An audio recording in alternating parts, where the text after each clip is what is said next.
Ye fellas knows how hard I works to try to figure out everything that's going on the street. But no matter how hard I tries, there's still people with skeletons in their closet. They don't want to let them out either. So I'm going to tell you now about this weekend. Saturday morning, I gets up, the first thing I does, I goes down the stairs and looks out my window, see, even before I put my kettle on in the morning. And what did I see when I looked out that window across the road at Maybelline's house over there? There was a cab car parked outside with the lights flashing. So I waited there a little bit longer. I said, I don't know what they're doing over there because I never heard no ruckus or nothing throughout the night. So about 10 minutes later, I suppose, you see Maybelline walking on out.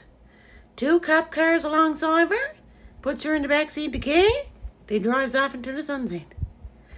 Now, what happened there? Wasn't there? I gotta find that out. I'm gonna have to invite her over for a drop tea or something. Now, I'm not going to be inviting her over today and nothing because it's too soon. And she only got home probably about an hour ago, I suppose. The cops drove her back home, you know. So I don't know what's after happening there, why she in cahoots with the cops. Now, remember also that I told you that the red truck guy next wife's house down there is sold now? Well, the bunch just moved in there now the weekend. It looks like probably a couple that's 50-odd years old, I suppose. Anyway, they had the big old U-Haul down there.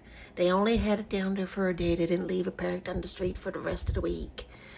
But they took everything out of there, and it looks like it's a whack load of stuff. So I don't know if they're hoarders or what, because it's only a small place that they got down there. I don't know where they're going to be putting it on. Now, what I think is the wife, she was stood up on the porch. She had her big old fur coat on her, my dear, with the big old fur hat, and she even had little flowers sticking out of her fur hat. I said, I know she don't think herself something, right? That's the bunch now that we needs on this street is the highfalutin. Anyway, her husband was down there, my dear, doing all the work, and she was there going with the arms, telling them where to put everything. Now, the last thing I needs to tell you about shocked me. Vera gave me a call now the weekend. And she said, I needs to come over. She said, or you come over here or something. But she said, I needs to tell you something. She says, I've been keeping it for a secret for years. And she said, I never told a soul. Now imagine now, I wonder what that is that she got to tell me.